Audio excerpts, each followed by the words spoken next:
Kajian sore ini itu masih membahas bab muamalah, referensi kitab Fathul Qorib, masih bab doman, berarti yang bab kedua. Untuk part kedua, bab doman, bab apa, part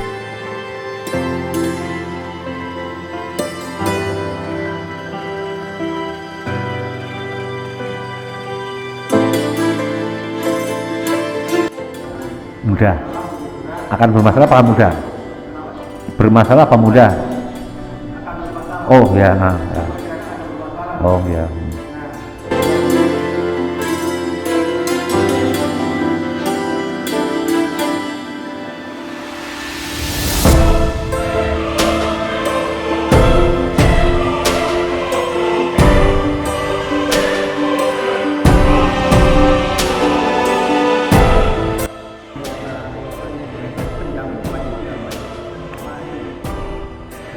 Kalau penjamin meleset,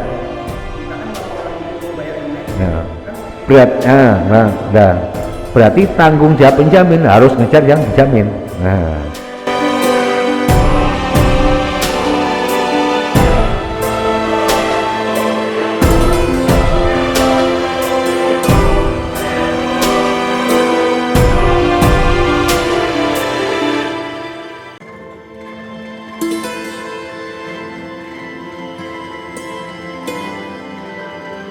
Sekarang faslun fi dhamani ghairil mal minal abdan, menanggung atau menjamin yang berkaitan dengan apa? Dengan jiwa.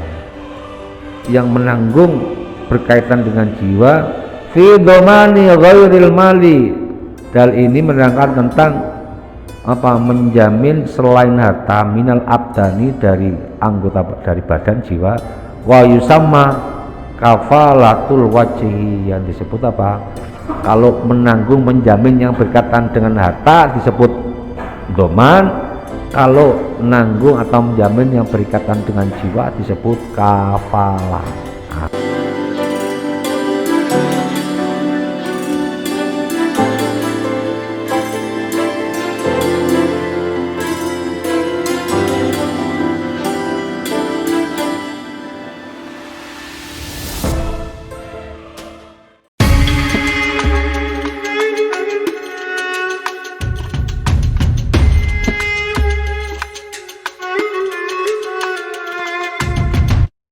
Assalamualaikum warahmatullahi wabarakatuh.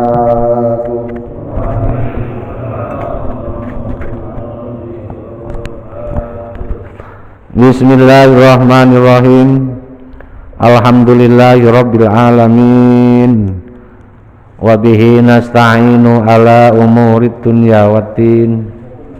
Wassalatu wassalamu ala habibina wa syafi'ina wa qurrati a'yunina sayyidina wa maulana Muhammadin wa ala alihi wa sahbihi ajmain. Qalu subhanaka la ilma lana illa ma 'allamtana innaka antal alimul hakim. Rabbi shrah li sadri wa yassirli amri wahlul 'uqdatam min lisani yafqahu qawli, amma ba'd. Hadirin Bapak jamaah taklim sekalian, Masjid Al-Ikhlas, Perumahan Grial Bakwangi 1, Sepatan Timur, Tangerang, Banten. Semuanya yang hadir mudah-mudahan senantiasa dalam karunia dan rahmat Allah Subhanahu wa ta'ala. Alhamdulillah kita semua dalam keadaan sehat walafiat, panjang umur. Semoga Allah berkenan melimpahkan nikmat-nikmatnya yang lain kepada kita semua, amin ya robbal alamin. Salawat salam semoga tercurahkan pada baginda Nabi Agung Nabi Muhammad sallallahu alaihi wasallam dengan ucapan Allahumma sholli ala sayyidina Muhammad wa ala ali sayyidina Muhammad. Semoga kelak kita termasuk umatnya yang akan mendapatkan syafaatnya, amin ya rabbal alamin. Hadirin jamaah taklim sekalian, mari kita lanjutkan kajian sore ini, yaitu masih membahas bab muamalah, referensi kitab Fathul Qorib, masih bab doman, berarti yang bab kedua. Untuk part kedua, bab doman, part kedua, yaitu mengenai apa? Jaminan atau tanggungan. Bismillahirrahmanirrahim. Qala al-muallifu rahimahullahu ta'ala wa nafa'na bihi wa bi ulumihi wa bi barakatihi fid dharaini amin.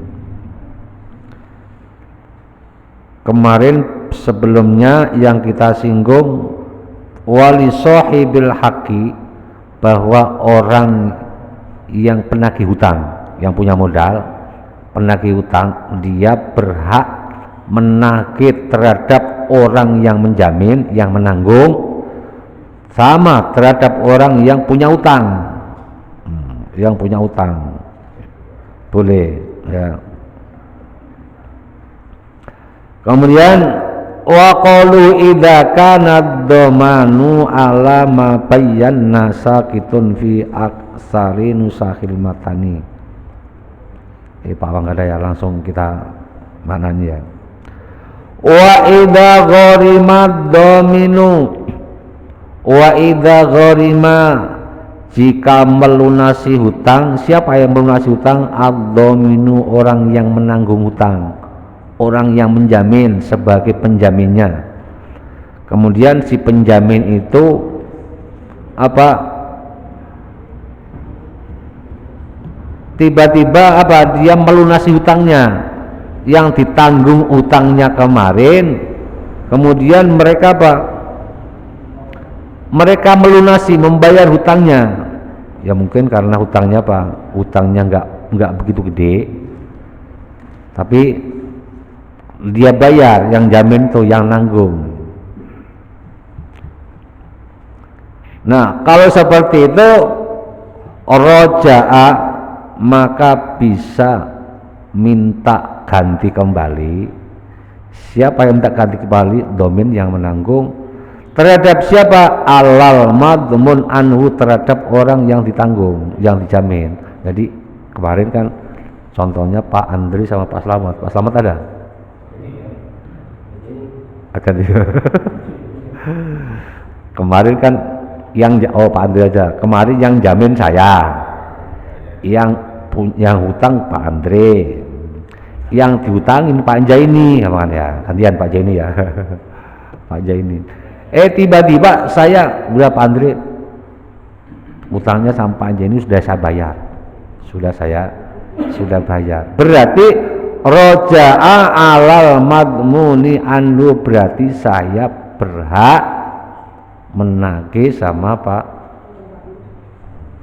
Andre. Pak, utang ini udah saya bayar sama Pak Jaini, berarti Pak Andre tinggal tanggungannya sama saya, bayar sama saya. Tapi bisartil madkur, dengan syarat yang sudah ada kata sepakat. Dengan syarat harus ada kata sepakatnya. Bagaimana? Idza kana dhamanu wal qada'u bi idni, dengan catatan akad doman itu tadi yang sudah disampaikan dari A sampai Z, ada kesepakatan dengan madmun anhu, yang punya hutang. Nah, tiba-tiba saya membayar hutangnya Pak Jaini, Andre yang dari Pak Jaini, tapi Pak Andre belum mengizinkan, belum ada izinnya. Pak, utang sudah saya bayar. Oh, sudah dibayar. Sekarang Pak Andre ganti bayar saya. Ya udah, kalau Pak Jaini udah bayar, ya udah, memang urusan saya. No, dia balik apa? Balik kalimat seperti itu. Kan saya belum ngomong. Kenapa udah tiba-tiba Pak Jamil bayar ke Pak Jaini? Ya udah, biarin aja, berarti tanggungan Pak Jamil, saya gak mau bayar. Menang secara hukum fikih. Pak Andri menang. Ya, Pak Andri menang. Karena apa? Dari awalnya dia belum ada kata sepakat, kecuali nanti hutangnya saya bayar dulu Pak ya. Berarti Pak Jenny, nanti Pak Andri tinggal bayar sama saya. Ada kata oke, ya berarti Pak roja'a alal madmun anhu. Nah nanti tinggal sanake ke Pak Andri. Jadi itulah, itu menggambarkan bahwa sesuatu akad muamal apapun yang terjadi itu harus semuanya Pak jelas dan terang supaya tidak ada masalah kasus di kemudian hari. Kemudian ini tujuannya Pak, kembali lagi bahwa hal muamal yang berkaitan dengan menjamin utang orang, menjamin tanggungan orang, ini tujuannya apa? Untuk meringankan beban orang lain. Kalau memang dia itu apa?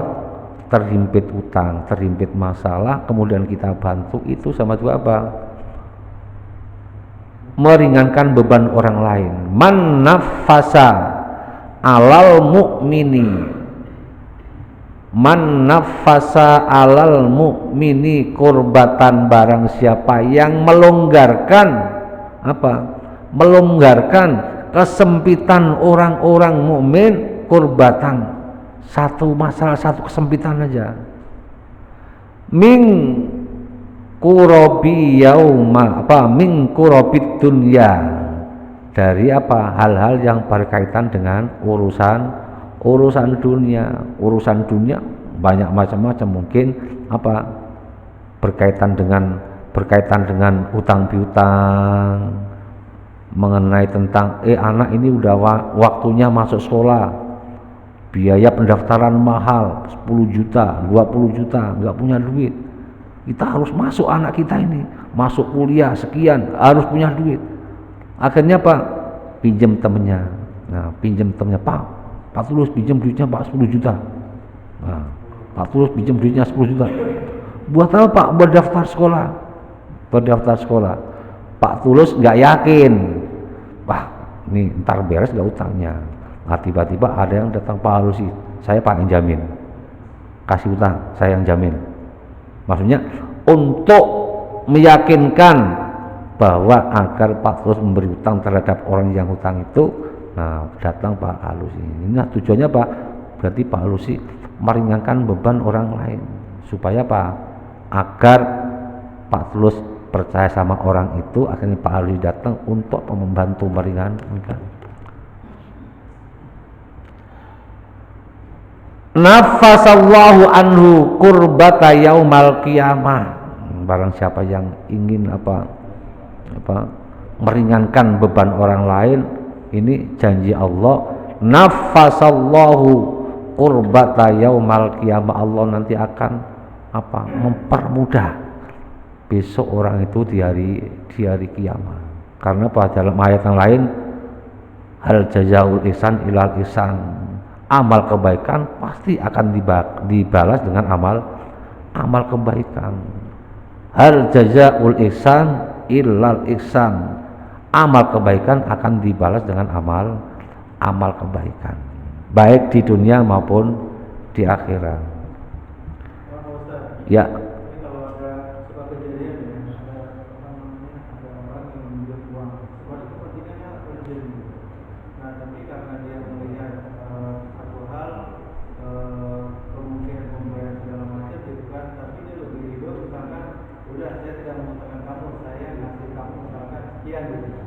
Nah itu lebih baik mana, membungkamkankah atau yang tadi misalkan kita ngasih ala kadarnya ke orang tersebut. Ulangi lagi Pak, ulangi dengar. Jadi kalau misalkan ada satu orang misalkan pinjam ya. Karena satu hal misalkan kita akan berasumsi bahwa pembayaran segala macam mungkin akan mudah. Akan bermasalah apa mudah? Kenapa? Bermasalah apa mudah? Akan bermasalah. Oh ya, ya. Akan bermasalah. Oh ya. Nah, tapi dia tetap punya niat ya untuk membantu. Gitu. Ya. Nah, membantunya itu misalkan ala kadarnya aja. saya tidak memberikan pinjaman Ya. misalkan 10 juta itu, tapi misalkan saya ngasih kamu misalkan 1 juta misalkan gitu. Nah itu kalau dilihat dari sisi kebaikannya, mana yang tadi mengutangkankah atau misalkan tadi kita memberikan yang ala kadarnya itu. Nah, itu berarti kalau tadi lihat kondisinya, daripada nanti bermasalah di belakang, tadi yang lebih baik saya kasih bebas, kasih cuma-cuma secara bebas walaupun tidak sebesar yang diinginkan. Itu berarti masuk kategori man nafasa'an mu'minin kurbatan min kurabid dunya, nggak masalah Pak. Ya itu kan untuk menjaga, ya kan, untuk menjaga kemungkinan hal-hal yang tidak diinginkan, daripada ya nanti di kemudian hari terjadi percecokan sana dia nggak beres, akhirnya timbul permasalahan. Lebih baik Pak, saya nggak bisa ngutangin tapi saya kasih uang nih sekian, bagus, nggak apa-apa. Itu sudah termasuk melonggarkan kesusahan orang lain, termasuk membantu kebutuhan orang lain. Lebih baik seperti itu gitu, lebih baik seperti itu.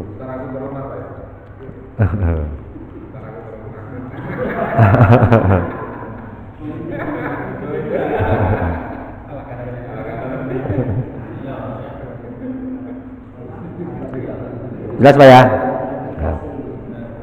Nah, berarti kembali lagi bahwa tujuannya menanggung orang, maksudnya menanggung orang itu tidak nanti yang bayar saya semua, meyakinkan terhadap orang yang nagih hutang, yang punya duit itu supaya mau meminjamkan orang itu gitu.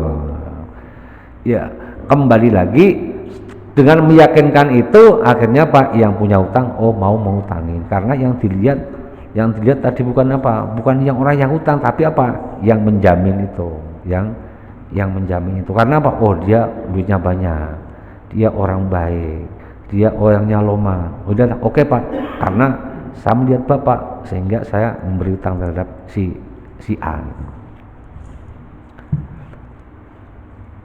Wala yasihu ail biidnihi. Jadi kembali lagi bahwa orang yang menanggung hutang, jika dia akan membayar hutangnya orang yang hutang itu, dengan catatan harus ada izin, ada kata sepakat. Kalau nggak ada kata sepakat, nggak ada izin dari orang yang ditanggung, nanti repot. Repotnya apa? Kalau orangnya tadi seperti itu, kan saya nggak nyuruh bayar Pak. Nah repot. Jadi di sini sampai disinggung biidznihi, harus dengan izinnya. Kemudian di antara orang yang menjamin dan yang dijamin itu kembali ke atas, mereka harus baligh, berakal, dan ahlu tasarruf semua. Mereka orang-orang yang diperbolehkan untuk mentransaksikan harta bendanya. Lain kalau safe, orang bodoh, anak kecil, orang yang banyak utang, utangnya banyak, duit yang ada buat bayar hutangnya nggak cukup. Nah ini tidak boleh menjadi penjamin dan orang yang dijamin. Kalau penjamin, seandainya orang itu meleset, penjamin wajib nggak bayar? Apa ini nggak? Kalau penjamin meleset, misalkan kalau orang itu membayar yang meleset, ya, kan berarti tanggung jawab penjamin harus ngejar yang dijamin. Nah, aku sudah menjadi korban ini ya, aku sudah bertanggung jawab meyakinkan dia. Kenapa sudah sampai jatuh temponya kamu bayar? Berarti yang berkewajiban mengejar adalah penjaminnya. Penjaminnya gitu ya. Untuk meyakinkan terhadap yang punya utang. Kemarin saya sudah meyakinkan dia sehingga kamu dikasih utang sekian, sudah sampai waktunya jatuh tempo, kamu hilang kemana? Kamu dengan alasan berbagai macam harus. Nah ini. Tapi nggak wajib bayar. Saya nggak wajib bayar. Nggak wajib bantu bayar. Nah, bantu menyelesaikan masalahnya itu. Nah, kalau memang masalahnya itu apa perlu apa ngerokok kantong, ya harus, karena dia sudah bertanggung jawab dari awalnya. Nah, konsekuensinya seperti itu gitu ya. Wala yasihu dhamanul majhuli. Nah, wala yasihu dhamanul majhuli, dan tidak sah menanggung hutang yang belum diketahui jumlahnya. Saya berani jamin, tapi yang dijamin orang itu utangnya nggak ketahuan kadarnya, nggak ketahuan jumlahnya, nggak ketahuan apa nominalnya. Tiba-tiba contoh umpamanya kaqauli, di sini dikasih contoh musannaf bi fulanan kada wa ala dhamani as-samanu, seperti dalam contoh ini, bi fulanan, juallah barang ini terhadap fulan kada seperti ini. Nah, contoh umpamanya saya punya HP,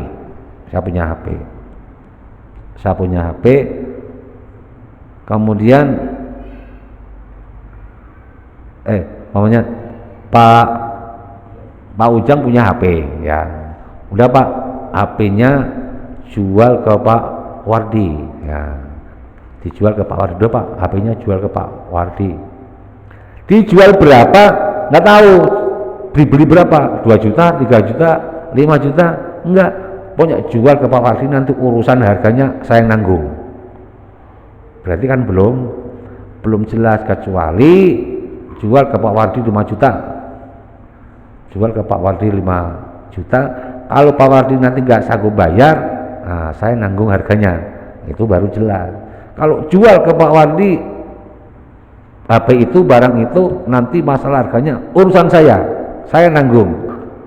Nah, itu masuk kategori menanggung hutang tanggungan yang tidak diketahui jumlah rupiahnya. Itu tidak sah, tidak boleh. Karena itu apa? Masih timbul pertanyaannya, karena seperti itu nanti apa? Timbul masalah yang tidak diinginkan. Jadi tidak boleh. Kemudian wala domana malam yajib, wala domana, dan tidak dihitung akad doman sesuatu lam yajib yang belum tetap, belum wajib, belum ada ketetapan. Ini hampir sama.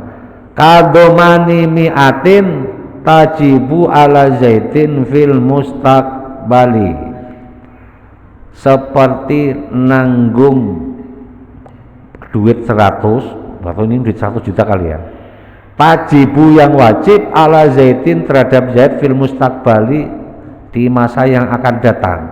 Maksudnya apa? Umpamanya ini doman tidak menanggung utang yang tidak sah, juga menanggung utang orang yang belum ada kepastiannya, yang belum ada kepastiannya. Contoh di sini kadomani mi'atin, seperti menanggung 100 juta atau 100 juta ya, biar agak gede kelihatannya. Tajibu yang wajib ala zaitin fil mustaqbalati, menanggung. Nah, umpamanya gini, Pak, si Bapak Ujang nih, saya punya utang, saya mau hutang sama Pak Wardi 100 juta, kan mau rencana, baru rencana, belum ada kepastian. Saya mau hutang ke Pak Wardi 100 juta. Ya udah, saya tanggung. Berarti utangnya kan belum diterima, tapi baru nanti, tapi bulan depan Pak, utangnya saya bulan depan. Sekarang saya mau hutang dia bulan depan, berapa? 100 juta. Oke, saya tanggung. Berarti kan utangnya belum pasti, baru entar bulan depan. Nah, itu menanggung seperti itu tidak diperbolehkan.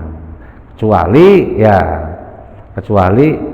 sudah ada kata, Pak, ini saya mau pinjam uang 100 juta, kapan? Besok, apa sekarang ini nih. Nah, kalau masalah pembayarannya kan nanti gitu kan, belum dipermasalahkan. Yang dipermasalahkan, yang dibahas adalah apa?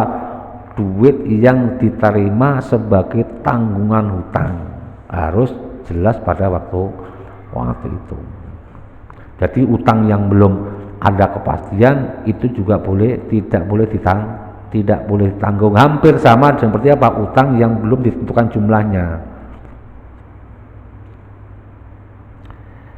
Illa tarkal mabi'i, kecuali menemukan barang yang telah dijual.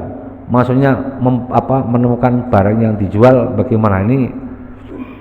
Hal seperti itu tadi kan tidak boleh, tapi kecuali mempertemukan dia mendapatkan ilat darkal mabi, kecuali terhadap darkal mabi. Maksudnya darkal mabi itu bagaimana? Aidomanu darkal mabi bi ayyad mana lil mustari asamana idza kharajal mabi mustahiqan. Nah, maksudnya seperti ini. Barang yang dijual, contoh nih, Pak Andri mau nggak beli motor saya? Mau nggak beli motor saya? Ya boleh, Pak. Nah, ada suratnya nggak? Ada, STNK-nya ada, BPKB ada. Nah, STNK-nya ada, BPKB ada. Mana? Pokoknya ada aja. Nah, pokoknya ada. Nah, setelah motor diambil, kemudian sudah sampai waktunya dijanjikan, motornya ada, tapi STNK sama BPKB belum dikasih unjuk, hanya barangnya aja itu. Tiba-tiba sudah sampai waktunya, itu motor bukan punya Pak Andri, ternyata punya Pak Dedi. Ternyata punya Pak Dedi. Nah, hal seperti itu juga tidak diperbolehkan, sama juga apa? Menipu gitu ya. Nah, hal-hal seperti itu tujuannya apa? Untuk saling hati-hati. Nah, sekarang kita masuk yang kemarin tuh menjamin atau menanggung utang yang berkaitan dengan harta. Sekarang faslun fi dhamani ghairil mal minal abdan, menanggung atau menjamin yang berkaitan dengan apa? Dengan jiwa.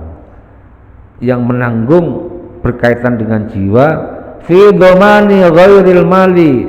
Dal ini menerangkan tentang apa? Menjamin selain harta minal abdani, dari anggota, dari badan jiwa. Wa yusamma kafalatul wajhi, yang disebut apa? Kalau menanggung menjamin yang berkaitan dengan harta disebut doman, kalau nanggung atau menjamin yang berkaitan dengan jiwa disebut kafalah. Coba ya, disebut kafalah. Wa kafalatul wajhi kama qala wal kafalatu bil badani jaizatun. Nah, menanggung yang berkaitan dengan jiwa itu jaizatun, diperbolehkan menurut hukum syara. Idza kana alal makfuli bi aibat bi badani hakun li adamiyin, tapi dengan catatan yang ditanggung itu yang berkaitan dengan hakul adam, Contoh kemarin apa? Di sini kahaddi sirqatin wa haddi kaqisosin wa haddi qadafin, seperti hukum kisos. Nah, hukum kisos itu apa? Orang membunuh berarti hukumnya harus dibunuh, atau pokoknya minimal dipenjara gitu ya. Kalau di negara ini dipenjara. Kalau hukum Islam, orang membunuh hukumnya dibunuh. Kemudian setelah orang itu mendapatkan kasus seperti itu, umpamanya ada seorang si A membunuh si B, tangkap polisi, kasusnya sudah sampai apa, sudah sampai urusan yang berwajib, kemudian dinyatakan si A bersalah karena membunuh si B. Karena udah salah membunuh si B, berarti si A harus dihukum di penjara sekian tahun, minimal dikandangin di kantor apa, pokoknya dikandangin di penjara. Kemudian ada yang datang, yaudah Pak, sebelum kasusnya ini belum selesai, belum ada putusan hukum dari kejaksaan sekian tahun, saya mohon ini ditangguhkan, jangan dihukum dulu. Saya yang jamin dia nggak bakal lari, dia nggak bakal ke luar negeri, dia nggak bakal kabur, saya yang jamin. Nah, ini yang dimaksud apa? Menjamin yang berkaitan dengan apa? Dengan jiwa. Tapi yang berkaitan dengan hakul adam. Yang berkaitan dengan hakul adami lagi di sini kahadil wahadi kodafin, had kodaf. Kodaf itu apa? Menuduh orang berbuat zina. Ini dosa besar. Menuduh orang berbuat zina. Ini dosa besar. Karena apa? Menuduh orang berbuat zina ini hukumannya besar. Walladzina yarmunal muhsonati, orang-orang yang menuduh, di sini ardakina ayatnya al muhsonat ini perempuan yang baik, yang bisa menjaga kehormatannya, tiba-tiba dituduh dia berbuat zina. Nah, ini dengan catatan yang menuduh ini kena hukum dosa besar. Bisa dia lepas dari hukum dosa besar, baik hukum syar'i maupun hukum negara, dengan catatan dia bisa membuktikan tuduhannya itu benar, bisa membuktikan tuduhannya benar, bisa lepas dari apa, hukum negara maupun hukum syariat, dengan catatan yang pertama, mungkin yang dituduh ini maafkan, saling maafkan, ya udah Pak, saya maafkan. Yang nuduh juga minta maaf Pak, salah kemarin, salah saya ngomong, beres. Tapi kalau yang menuduh ini apa, yang dituduh nggak diterima, yang dituduh nggak terima, berarti yang menuduh harus tanggung jawab, pernah kena hukum dosa, baik hukum terutama hukum syariat. Berarti yang menuduh harus menghadirkan summalam ya'tu bi arba'ati syuhada. Jika mereka menuduh orang berbuat zina dan mereka tidak bisa menghadirkan 4 saksi, fajliduhum samanina jaldah, orang tersebut harus dicambuk sampai 80 kali kalau sampai nggak bisa menghadirkan 4 saksi. Kalau bisa menghadirkan 4 saksi, bebas. 4 saksi pun, saksi itu harus melihat dengan mata kepala sendiri. Ini makanya istilahnya Pak, jangan sampai sekali-kali melontarkan tuduhan zina terhadap saudara kita. Jadi tidak cukup saya jadi saksi, dia harus melihat dengan mata kepala sendiri si laki-laki perempuan ini melakukan hubungan seksual di depan mata dia. Dilihatin gini, saya lihat Pak. Jadi tidak cukup saya melihat Pak, kemarin dia masuk ke kamar tidur berdua, nggak bisa. Saya lihat Pak, kemarin dia tidur di ranjang berdua, baru tidur doang, nggak bisa. Jadi kesaksian itu tidak bisa dianggap, harus 4 orang saksi melihat secara langsung. Nah, sebagai buktinya ini divideoin, saya punya videonya, tapi videonya harus berbeda-beda 4 orang itu. Seandainya yang 3 orang saksi hanya 3 orang saksi, yang 1 kurang, berarti kan saksinya kurang 1, jadi tidak memenuhi syarat. Kalau tidak memenuhi syarat, yang nuduh dicambuk, ketiga saksi tersebut ikut bertanggung jawab kena hukum cambuk. Makanya hukumannya berat ya. Jangan sampai mengeluarkan kalimat-kalimat seperti menuduh orang zina. Di sini redaksinya walladzina, orang-orang yang menuduh perempuan-perempuan yang baik berbuat zina. Berarti ini sebaliknya, laki-laki juga tidak boleh menuduh orang perempuan kamu berbuat zina. Begitu juga laki-laki, seorang laki tidak boleh menuduh laki-laki yang berbuat zina. Perempuan satu tidak boleh menuduh perempuan berbuat zina. Itu hukumannya berat kalau tidak bisa menghadirkan 4 saksi secara otentik.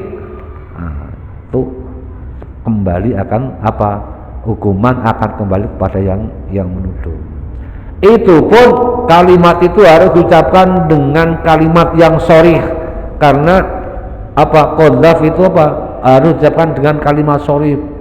Kamu berbuat zina. Nah, itu berarti kalimat jelas. Kalau diucapkan dengan kalimat kinayah itu berarti tidak masuk kategori. Kalau kinayahnya itu dia nuduhnya hanya supaya namanya kinayah kan nggak jelas, itu nggak bisa.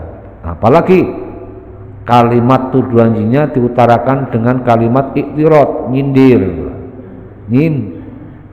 itu juga enggak masuk. Yang masuk adalah itu kalimat diucapkan dengan kata yang jelas, nuduh. Nah, bagaimana kalau umpamanya ada orang mengatakan pelacur lu, dasar pelacur, misalnya kan begitu Pak ya.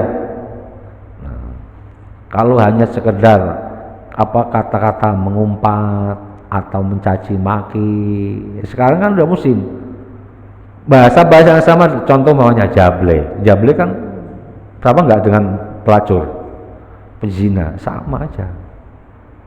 Jable atau pokoknya hal-hal yang seperti itu. Tapi kalimat itu kalau hanya sekedar kalimat umpatan, kalimat maki-makian atau bercandaan, nggak masuk kategori menuduh orang. Nah, itu kan bercandaan. Nah, itu nggak jadi. Walaupun kalimat diucapkan tapi tujuannya tidak menuduh atau cuma memaki-maki, dasar maki-maki, dasar memang orang jable, dasar memang pelacur, begitu ya. Tapi tujuannya tidak menuduh, tapi mengumpat. Masuk kategori dosa besar tapi tidak termasuk dia kena hukum qadzaf. Jadi masuk dia termasuk orang-orang yang mengumpat karena ayat wailul likulli humazatil lumazah. Celakalah bagi orang-orang yang suka mengumpat lagi mencela. Tapi tidak masuk kategori iyarmunal muhsanat, tidak masuk kategori orang-orang menuduh berbuat zina. Lah kalau orang seperti itu sudah masuk masuk dia tidak bisa menghadirkan 4 saksi menuduh orang zina, ya berarti kan tuduhannya batal. Kalau tuduhannya batal jadi jilid sampai 80 kali. Wala taqbalu syahadatuhum wala taqbalu lahum syahadatan abada. Dia tidak bisa dijadikan saksi selamanya. Saksi nikah nggak bisa, ya nggak bisa. Orang soalnya sudah menjatuhkan kehormatan orang lain sampai seperti itu. Allah menjaga kehormatan manusia, menghormati manusia, memuliakan manusia seperti itu. Jangan menuduh saudaramu, menuduh kawanmu kalau memang tidak betul-betul konkret lengkap semuanya. Sampai wala taqbalu lahum syahadatan abada. Orang itu kesaksiannya tidak bisa diterima selamanya. Alias jangan dijadikan saksi apapun yang berkaitan dengan hukum syara, termasuk saksi nikah atau saksi saksi yang lain. Ulaika humul fasikun, orang itu adalah masuk orang-orang yang berbuat dosa besar. Untuk itu istilahnya apa? Kita hindari jauh-jauh. Tapi walaupun hanya kalimat mengumpat, nanti lama-lama jadi apa? Jadi kebiasaan. Itu Pak ya. Berapa menit lagi Pak? 5 menit lagi. Udah sambil ngopi, sambil ngerokok. Apa Pak? Tadi kan saksi harus 4. Kalau sekarang zamannya kan teknologi, dengan adanya CCTV atau dokumentasi itu juga belum sah kalau cuma dokumentasi. Asal, nah sekarang kan saksi Iya. Saksi nggak ada. Nggak ada. saksi nggak ada. Sekarang kan zamannya CCTV, Ya. kamera, HP, apa. Berarti gini, kalau kameranya itu cuma satu sudut, berarti dianggap satu orang. Satu orang ya. Satu orang yang melihat, satu orang itu satu CCTV. Kecuali CCTV-nya 4 Pak. Satu kamera melihat 5 orang atau Nggak bisa. Nggak bisa.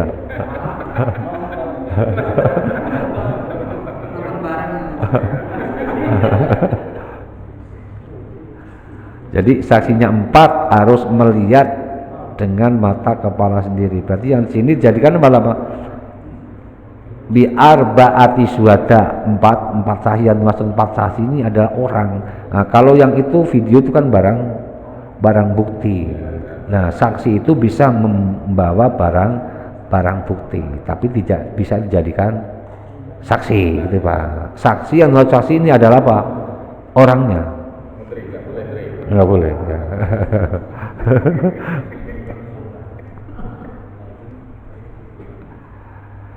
Jadi contohnya apa? Ke kisosin wahadi kodafin, karena ini kisos dan kodaf ini yang berkaitan dengan apa? Hakul adami, yang berkaitan dengan hakul adami. Nah, seandainya orang menjumpai kasus seperti ini, kita yang jadi penjaminnya bisa boleh. Yang tidak diperbolehkan nanti apa? Yang berkaitan dengan hakullah, hak Allah. Dia melanggar, tapi melanggar hukum Allah. Saya nggak puasa Pak, udah nggak puasa, yang jamin nggak apa-apa. Nggak boleh, nggak bisa. Wa kharaja bi haqqil adamiyyi haqqullah wallahu a'lam bisawab. Mungkin ini yang dapat kami sampaikan pada kesempatan ini. Mudah-mudahan ada manfaatnya untuk kita semua. Ya, sekali lagi kembali kita mengingatkan kepada Bapak untuk taklim habis maghrib, dari mulai kita buka habis lebaran, untuk taksin kayaknya ini macet Pak ya, taksin macet. Untuk taksin ini berarti belum jalan ya. Perlu kami sampaikan bahwa untuk Bapak yang kiranya untuk memperbaiki baca Al-Quran, ayo jangan ada kata malu, jangan ada kata lah nggak enak lah bacaan saya belum ini, jangan ada bahasa seperti itu ya. Jangan ada bahasa seperti itu. Karena apa? Al-mahiratu bil Qur'ani ma'asyafarotil kiromil baroro. Orang-orang yang baca Qur'annya benar, bagus, fasih, nanti bersama malaikat kiromil baroro ya. Kemudian ibadah kita ini belum seberapa, puasa kita belum tentu diterima, sholat kita belum tentu diterima. Barangkali dari bacaan Al-Quran ini nanti yang akan menolong kita kelak di hari kiamat. Untuk itu perlu kita tanamkan, ayo ya. Nih Pak Budi alhamdulillah nih ya, setiap malam walaupun nggak full, minimal 4 hari 3 hari ya, untuk taksin Al-Quran. Pak Budi, semangat Pak Budi ya. Ya untuk bapak-bapak yang lain yang selama ini Pak Tulus sudah aktif, kemudian Pak Eko, kemudian kemarin Pak Ujang ya, terutama untuk bapak yang masuk daftar imam sholat tarawih ya, kita perbaiki lebih baik lagi untuk bacaan Al-Quran. Mungkin yang dapat kami sampaikan, kurang lebihnya mohon maaf. Bismillahirrahmanirrahim. Allahumma sholli wa sallim ala sayyidina Muhammad wa ala ali sayyidina Muhammad. Ya Fatahu ya Alim iftah lana fathan qariba wa alimna ilman nafi'ah.